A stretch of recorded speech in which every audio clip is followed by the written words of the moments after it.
Good morning and happy end of April Tuesday. I can't believe it's the end of April already. It's gone so Already. fast. It's just crazy to me. But here we are with the end of the school year quickly approaching, and we're having our last What's Next with Blended Learning live show conversation, at least for this school year. Take a little time off over the summer. We'll come back better than ever in the fall.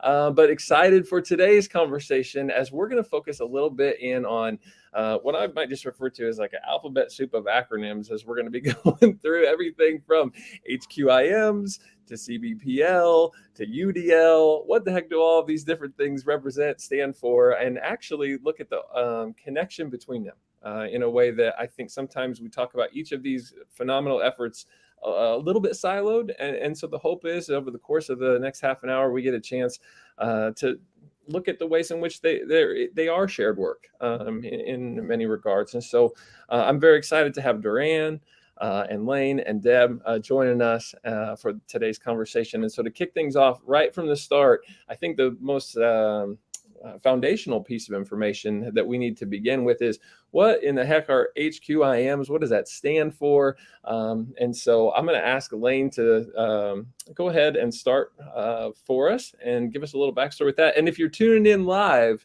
know that you can always comment and ask questions. And so we always appreciate this format as an opportunity for us to be interactive with folks, regardless of where you're at. So that being said, Lane, help us out with HQIMs. Absolutely. So HQIMs, High-Quality Instructional Materials, is what that stands for. And the reason we have a high priority on HQIMs is we just want to make sure that the content that we're putting in front of our students is high quality. And what that means for teachers is that they know that the rigor that is expected of what we want students to see is in that material, and also like teacher usability. So teachers can open up the material, find quality content. They don't have to go out searching through Teachers Pay Teachers or other outside sources. That they know that using this high quality instructional material, they're going to offer their students the best content that they can for their whatever the subject matter might be. I work mainly with math, HQIMs, and science. But yeah, they're just a great resource that teachers can use to make sure that the content that they're offering their students is high quality and what they want it to be to see growth in their students.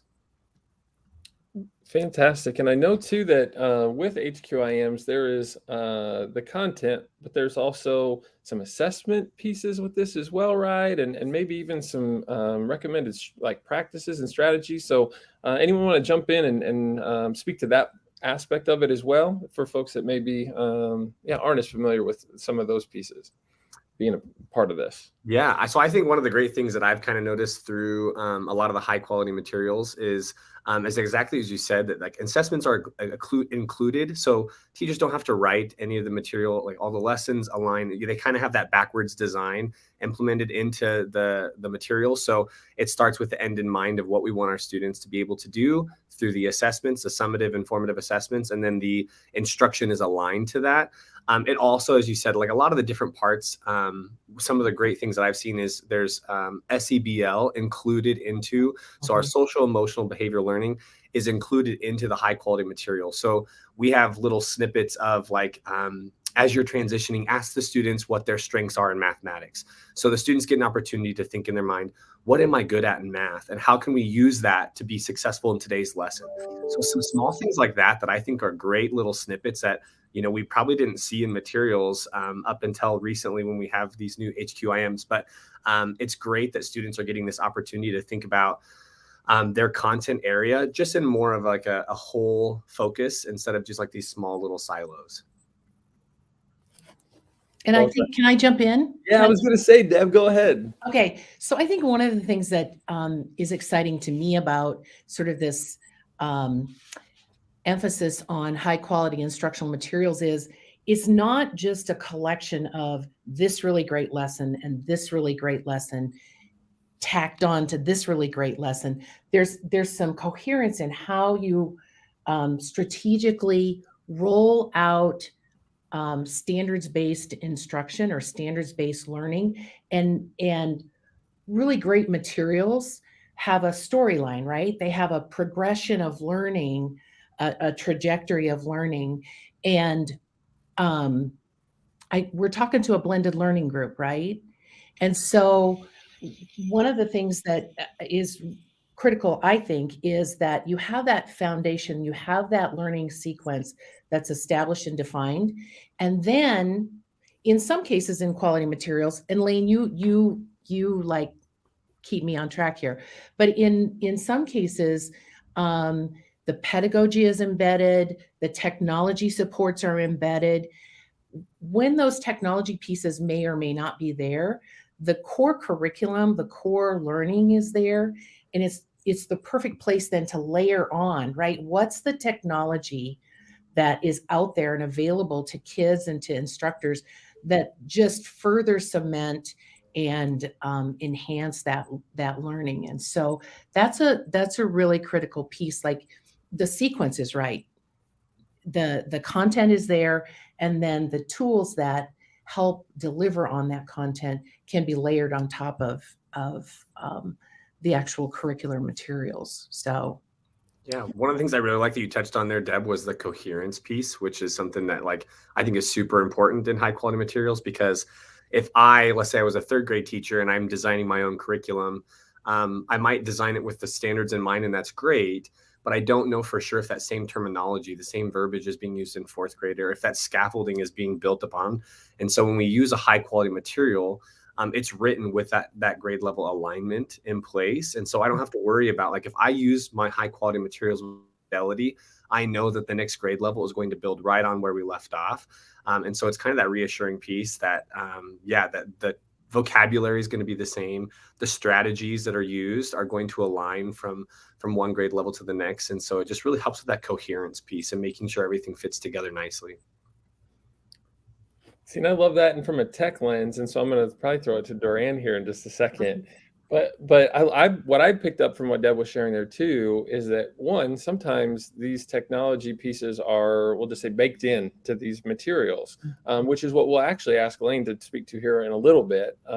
Is that when there are situationally things out there that exist, sometimes they're not. I also heard that, and when it's not already provided, how can we start to think about making sure that we're integrating that in a way that I don't know, allows all students accessibility and the opportunity to optimize their own learning experience. And so I'm going to ask Doran if she wouldn't mind joining us in here too to talk a little bit about UDL, because that's one of the ways in which, and we've had historically had conversations about this on our show, to say, okay, well, we're about blended learning. Blended learning, there's a lot. Katie Novak came and spoke with our colleagues statewide about how that really enhances that UDL piece that's part of the MTSS framework, which we've also had episodes on each of those two. But as a follow-up, let's speak to UDL a little bit, Doran, and then we'll kind of think about that in the context of high-quality instructional materials. Yeah, absolutely. So Universal Design for Learning, UDL, is really a set of principles that are set up to help design curriculum, that making sure that all individuals get equal opportunity to learn. And so that's really at the forefront of what you should be thinking about when you're designing materials. So it's the methods, it's the materials, it's the assessment, it's all the things we've just talked about, and really making sure everything is grounded in research, taking into account learner differences, and making sure you have effective instructional settings. And so there's some flexibility and some variation, and it's everything you guys were just talking about, the things we should be thinking about.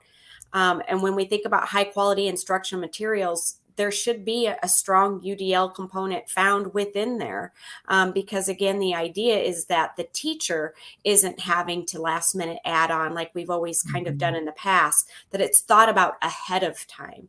And so universal design fits well with both high quality instructional materials and an MTSS or our Nebraska MTSS work, because it's really that intention and thinking about, are all learners going to be effective inside this space, learning space? So, Love that. And it just feels like that coherence conversation that I know NDE has been asking for and focused on. And I feel it within our shared efforts as well. When we, as Deb was saying a moment, we get away from some of the siloed, which is great. We're doing great work in our respective avenues. But when we start to work collaboratively together across those, it only enhances everybody's efforts. And so our online audience is definitely with us. And so thanks, Jody, for commenting. Yep, that we are bringing this tech piece in. And Peg Coover as well, proactively designing the learning experience. Yes, let's do that for sure. And we have a question actually from Eileen Heller, who's joining us. And so I'll pose this to the group. All right. How are the formative and summative assessments, designed with the UDL framework? So the standard or learning goal is firm, but there is flexibility in how the student shares their learning. Anyone want to take that one on? Yeah, I would love to. So exactly as kind of we were leading into, a lot of these high quality materials have moved away from what, like, I think some of the materials were originally written with the idea that, like, here's what an average student would be able to do, or like the average student should be able to do this. And that was kind of, I think, sometimes how our learning goals and were targeted to say very specifically how they were going to do it and what means they were going to do it. And high quality instructional materials have really branched away from that and just trying to reach like the different types of learners, the different styles of learning, different ways for them to show their knowledge. So sometimes you'll see formative and summative, more formative assessments, some summative assessments in form of like project-based learning and opportunities to show their knowledge in different ways than just like a multiple choice test and stuff like that. So I think it's just the design that goes into changing the what, the why, and the how that we offer these students. And so different engagement strategies, giving the students choice, addressing student interest is part of how like the materials are designed.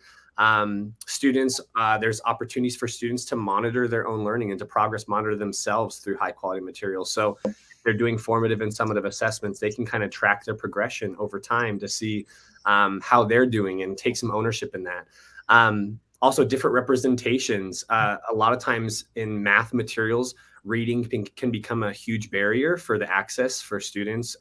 They might be great mathematicians, but sometimes that reading barrier blocks them being able to show what they know in math content. And so a lot of high quality materials have gone back to more of a pictorial version of assessments, or some of their lessons are more pictorial or concrete, I guess, so that the students can look at different variations of how the story can be presented and then answer in a way that is showing of their knowledge. And it doesn't have to fit that certain cookie cutter way that we've always expected students to show what they know in. And so they kind of have a wide variety that meets their needs, which design like goes right back to that UDL. It just is meeting the student where they're at instead of expecting our students to fit through a certain mold that we've made for the students. And Lane, I think the intentionality of in making sure that there's opportunity for kids to understand, in this example, math concepts pictorially, right? And then to begin to process what that might look like if you sort of group things in that picture. And then how could you represent that? I mean, you move from what is very concrete and very intentionally to eventually bring kids to a more abstract algebraic understanding of what's being represented in this math picture. Mhm. And so I think that is part of that storyline development that is a common thread or a common component maybe of high quality materials. Yeah. I think it's being intentional too about, what's good for one student, what you did in the past to accommodate one student is really still beneficial for the whole, and can really provide more depth to all of the learners. And so UDL and high quality materials and that storyline, Deb, that you keep talking about provides for that, that opportunity. And so to Eileen's question about formative and summative is then it also opens up that maybe not all students show their learning the exact same way, and that's okay. It's a break from what we're used to, and that can be tough for folks, but it's something that I feel is worth exploring and putting into place for people, because I think they'll be happier with their outcomes if we take that leap of faith. Yeah, and okay, so that makes me wonder too, and maybe Lane, to ask you about UDL, for example, in math. Uh, I think back to when there was remote learning scenarios where math teachers in particular had to shift their practices from, because students at home could access a calculator, right? And so that made the assessment shift in situationally to where we asked students to make an explanation of what they were thinking as they arrived at a particular answer, or to build a product, which is to use a word that you referenced earlier. Is that is that the kind of like example, I guess, that we might have with this here, I guess? And Eileen's with us, loves hearing that these are part of it. Big win for our educators and our students. Absolutely love that. So go ahead, Lane. No, absolutely. And I think actually what you're talking about there with, I think in math in general, whether it's universal design and focus or not, but we've always thought about math as a very procedural subject, that here's a set way that we would solve this problem. And then sometimes as teachers, if they didn't solve it that certain way, we thought it was wrong. But I think through universal design for learning, and then just our knowledge about math education, we learned that there's multiple representations of how we can get to the right answer. And so COVID and just the learning from afar was kind of a great way for us to like bring that to light, that, you know what, students have access to a calculator. So if we send home homework, as an example, we don't know if they did the process that we wanted them to do, or if they had a different process, but if they could provide the why behind it, and if they could really have that or demonstrate their knowledge of the conceptual understanding of the math, then we as teachers knew that they knew with that level of depth that they could explain how they got their answer, and then explain it to someone else. If that was their level of depth of understanding, then they did a great job, and they were able to, whether they used the calculator or whatever it is, they understood the math behind it. And I think that's what I see a lot in high quality instructional materials, is moving away from the procedural aspect of math and moving into more of the conceptual understanding of mathematics. And writing assessments that way, going back to like the formative and summative, I think it's a great way to assess students, because they might be able to mimic a process. They might be able to copy what you did on the board or just memorize, but they might not have a really good concrete understanding of what that means. And so we would have to make sure that we have assessments that are designed so that you can see that they didn't not just understand like the process of how to do it, but they understood the math behind it and the concrete examples that were given. Oh my gosh, I love when the conversations start to overlap. While you were talking too, I just queued this up because we actually did, shameless plug, conversation on our podcast recently with some great math teachers and leaders across the state about the new data literacy standards for mathematics. And that conversation certainly echoes so much of what you were just sharing there in terms of how they were thinking about why those standards came about and how they hope that we go about, addressing those. And so would certainly point people to that conversation if you are interested, because that certainly echoes a lot of the dialogue that took place on that particular episode of the podcast. So with that, I am going to actually bring up another question from Eileen here, which is, what is being done for districts that are sitting in a year 4 or 5 of a curriculum adoption and don't have what you would consider HQIM, but maybe stuck with it for a little while? Well, I just worked with some of the districts in ESUCC, but there are ways to go through what the materials that they currently are using and then find ways to make them more of a high quality material. It is a challenging process, and the reality is some of our districts that are not at a place to be able to purchase new materials. That's not where they're at in their financial plan. And so it's being able to work with the districts and to just kind of exactly like some of the things we've already talked about, making sure that we're moving away from the procedural aspect of math and moving into more of the conceptual understanding behind the math, making sure that we're giving students a wide variety of options to understand the material and then share and demonstrate their new understanding. And if we can do that, then I think we're moving more towards a high quality material. And so it's tough to say specifically like what one district, like they all are kind of going about it different ways. I guess in my role, I work with implementation of materials. And so I get an opportunity to work with teachers. And actually, I work with, a group of teachers, if it's all elementary or all secondary, to kind of talk about some of those common practices that we're either using now or that we'd like to move to using. And as we kind of have those conversations, we kind of weasel in some of those good practices that we see through high quality materials and find ways to take what we have and do the best that we can with what we're able to have. And so I think the two main questions that I would continuously ask teachers if they're looking to move to more of a high quality material and they can't purchase something new is to think about those two things. Are we moving past procedure and moving into conceptual understanding? And are we giving all students access to the learning that's present? So are we giving multiple representations, providing multiple strategies, and are we giving students multiple opportunities to demonstrate their new learning?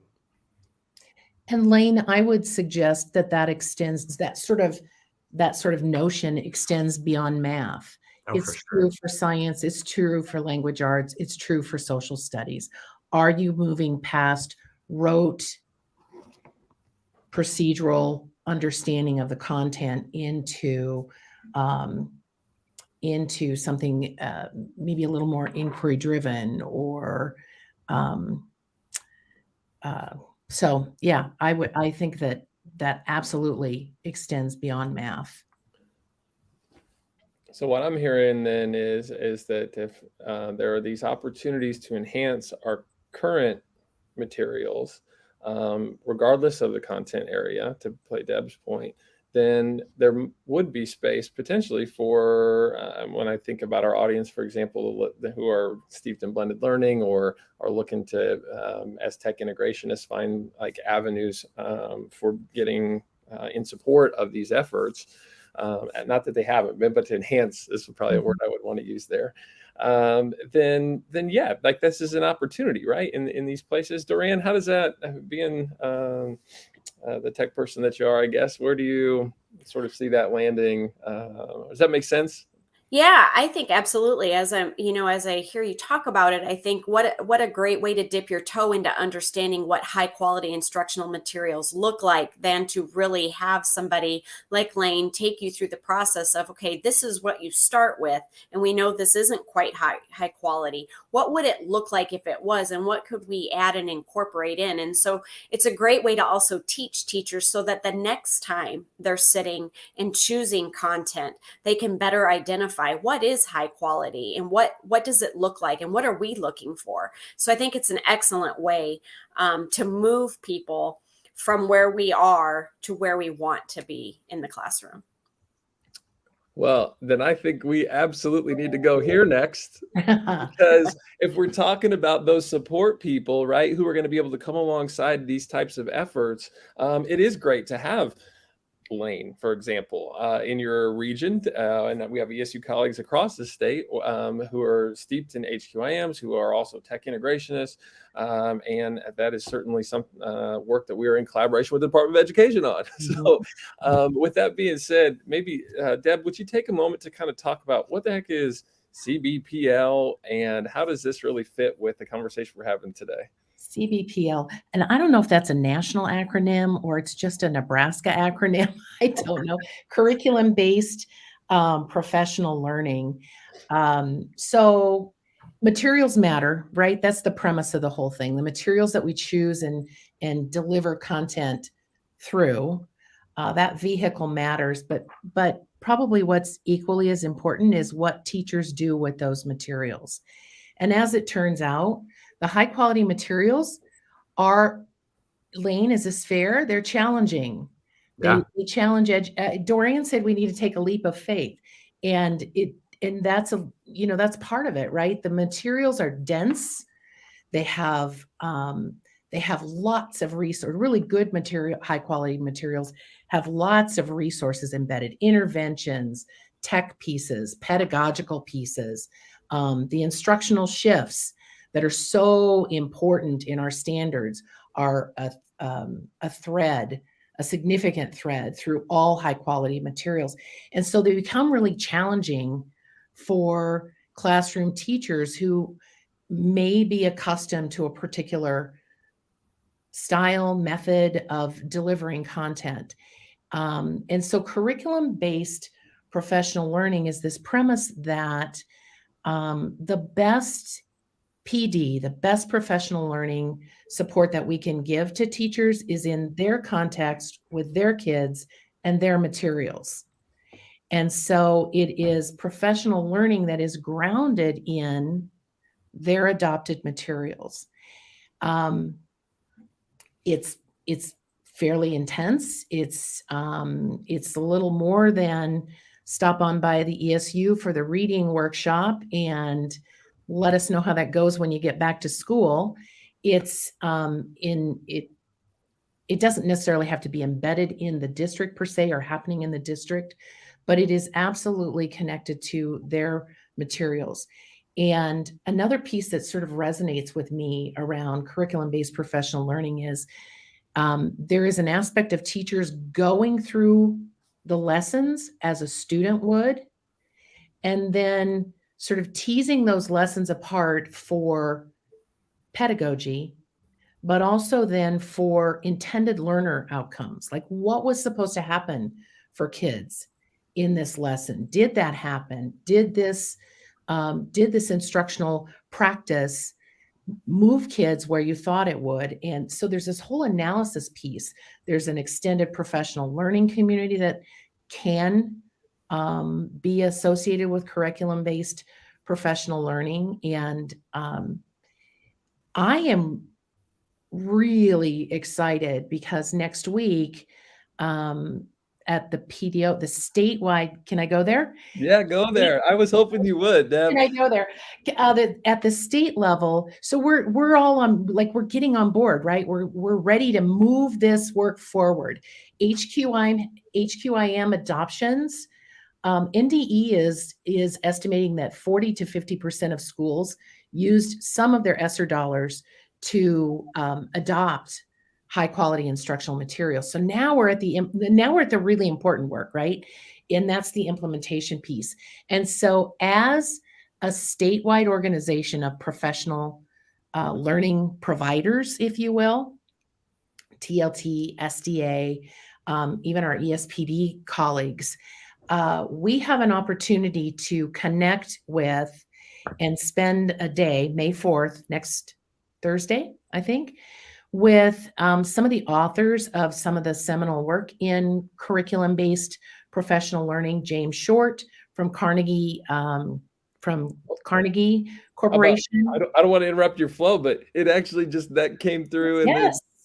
perfect timing, Eileen. Yes. This is it. Thank you, Eileen. These are the people that are going to be facilitating our needs assessment work. So the question next Thursday is, where are we in our cumulative knowledge around high quality instructional materials, what they are, how you find them, how you sort of what's contained in a set of materials. What do we know about that so far? And then in order to support, as the primary providers of PL, in order to support what's happening in our districts, what are our learning gaps as PD providers around supporting curriculum-based professional learning? I'm so excited about this work. I'm super disappointed that I won't be here to see it like come to fruition. So I might have to come back and visit y'all when this rolls out. But the needs assessment is really intended to help us identify as a state what is our next piece of learning that would build our capacity to support districts in their implementation work with curriculum-based, with high quality instructional materials.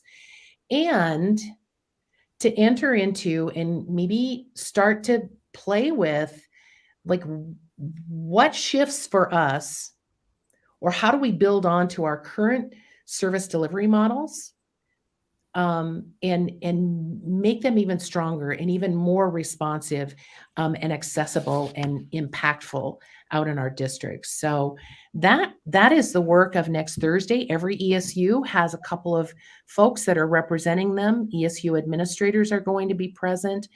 And so I'm looking forward to that time together next week.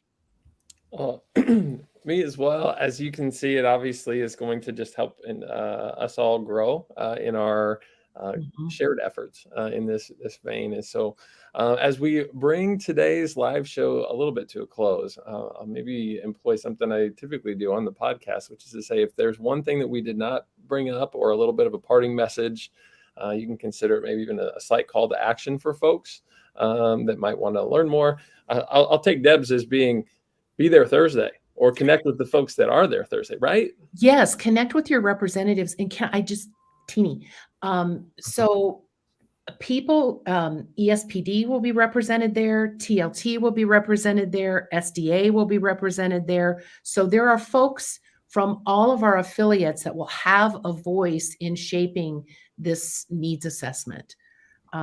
So yeah, looking forward to it. Absolutely. Lane or Duran?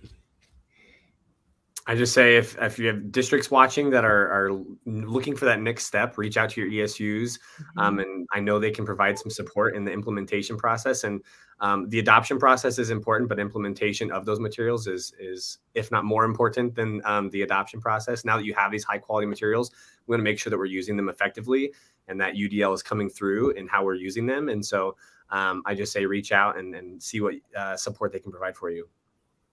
Yep, absolutely. I agree with Lane. Know that you are supported and that we're out there doing the work with you. And so don't be afraid to ask questions and get involved.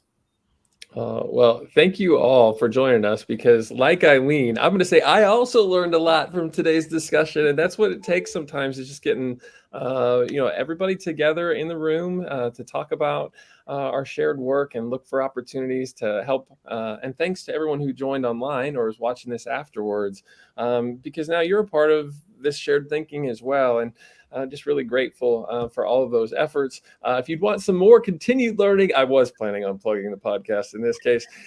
We do have Katie Novak.